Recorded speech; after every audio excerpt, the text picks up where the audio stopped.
traveling the world to report today's news, and we're happy to have you along for the ride. I'm Carl Azus.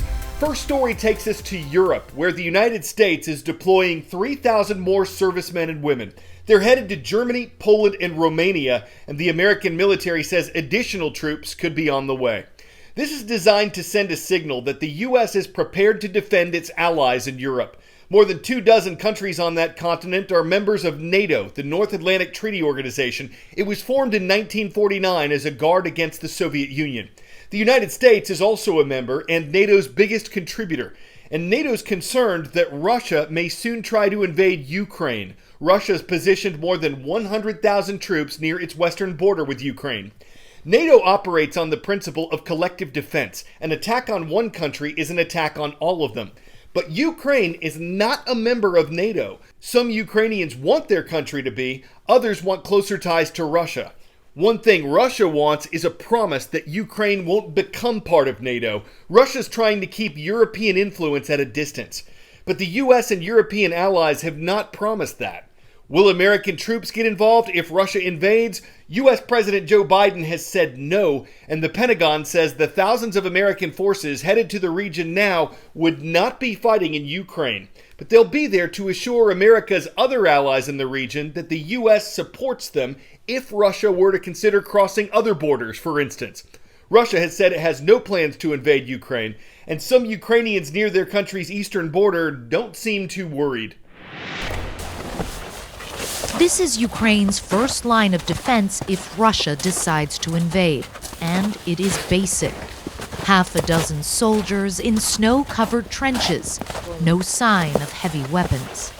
Russian-backed separatists are just half a mile away. Вечером. Каждый день, every day. He's saying that every night there's fighting once it gets dark. These front lines have been frozen for years. A Russian offensive would change that in an instant.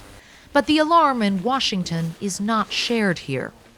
What's amazing to see is that despite the buildup of tanks and heavy weaponry on the Russian side of the border, which is less than 20 miles from here on the Ukrainian side, there's no sense at all that anyone is preparing for an invasion.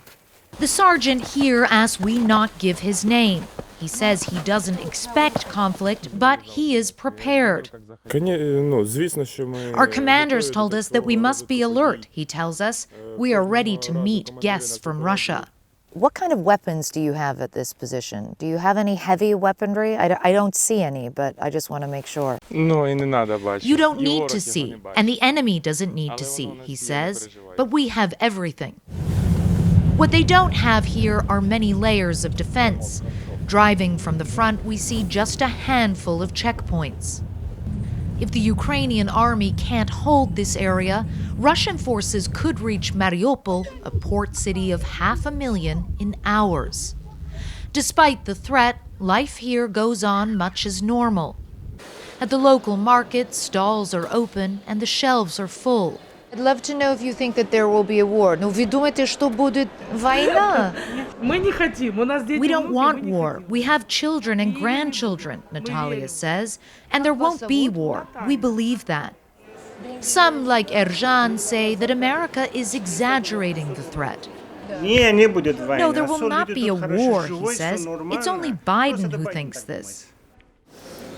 It's interesting talking to people here. Nobody seems to be remotely concerned about the prospect of an imminent invasion. These people are no strangers to war. All around Mariupol, the hollowed-out remnants of villages destroyed and abandoned by fighting between Ukrainian forces and pro-Russian separatists. But whether moved by denial or disbelief, these soldiers and the people they're protecting don't expect history to repeat itself. For now, they wait, and they watch, and they hope. The U.S. has been sending a steady stream of weapons to Ukraine, including those much coveted Javelin missiles, anti-tank missiles. But under the rules of the current ceasefire, even though it's being broken on a regular basis, neither side is allowed to bring heavy weaponry down to the front lines. So those Javelins cannot go to the front lines. And that could potentially be a big problem for Ukrainian forces in those areas if Russia launches some type of lightning offensive. Clarissa Ward, CNN, Eastern Ukraine. More Americans quit their jobs in 2021 than in any other year ever recorded. This is according to new data from the U.S. Labor Department. 47.4 million people left their jobs voluntarily, meaning they weren't fired or laid off, they just chose to leave. This doesn't mean they all stopped working. Millions took new jobs that paid more or offered better benefits. But employers still had trouble filling available positions. This graphic shows the number of job openings in America over the past 10 years and how available jobs skyrocketed in 2021. Among those who quit without getting new jobs, some retired, many had trouble finding childcare and quit to be with their kids. Experts say some were concerned about catching COVID, while others refused the vaccine that some employers required. All of this pressured businesses to up their efforts to attract employees. 10-second trivia. Where would you find Point Nemo? Great Barrier Reef, remote South Pacific, Key West, Florida, or Bali, Indonesia? Point Nemo is an area in the South Pacific that's the farthest location from land. That's why more than 260 pieces of discarded space equipment have been sent to and sunk near Point Nemo, and the International Space Station will probably be headed there in 2030. That's when NASA plans to stop operating the orbiting laboratory. It costs billions of dollars each year to maintain, and the U.S. Space Agency has been pushing for more private investment in the ISS. NASA expects commercial stations will eventually replace it, and Russia plans to leave the international project in 2025. So the ISS is scheduled to crash into the ocean in early 2031. The U.S. covered 2/3 the total cost of the ISS, and critics have said it hasn't been worth the investment in terms of scientific discoveries. It's the most expensive object ever built, costing over $100 billion, and it's a true marvel of engineering. So, what do we have to show for it? First of all, we have the station itself. Astronauts helped put the floating laboratory together 250 miles above Earth, and it was a monumental task, seeing as it weighs in at nearly 1 million pounds and has the same livable space as a 6-bedroom house. And Bob Cabana literally turned the lights on. We actually opened the doors to the space station, powered up the computers, and turned on the lights for the first time. And that was a pretty amazing mission. I will never forget that. It took over 40 rocket launches to build this thing. The first piece was sent up in 1998, but it wasn't deemed complete until 2011. It's been occupied since 2000. The International Space Station, it's an international cooperative effort. And I think this is the way that when we leave planet Earth, when we go exploring, it's set the model for how we're going to explore beyond planet Earth.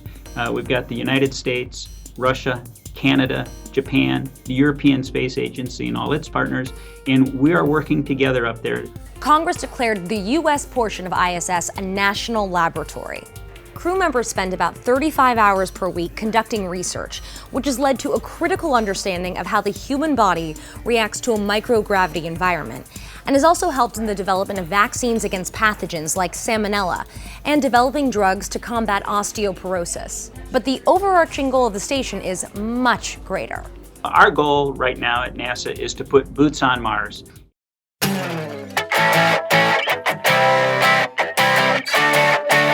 You know those cardboard cutouts of sports fans at pro games in 2020? Well, this happened recently at a town green in Connecticut. Penguins are not indigenous to Connecticut. This was the idea of a local artist who wanted to bring smiles to residents, and judging by their reactions, mission accomplished. I think it's absolutely fabulous that we live in a town where someone cares enough to take the time and energy to spread joy.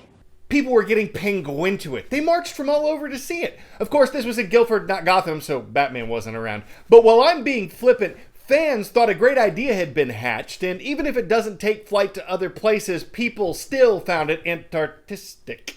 We've got Conrad Weiser Area School District watching today. It's great to see you in Robisonia, Pennsylvania. I'm Carl Azus.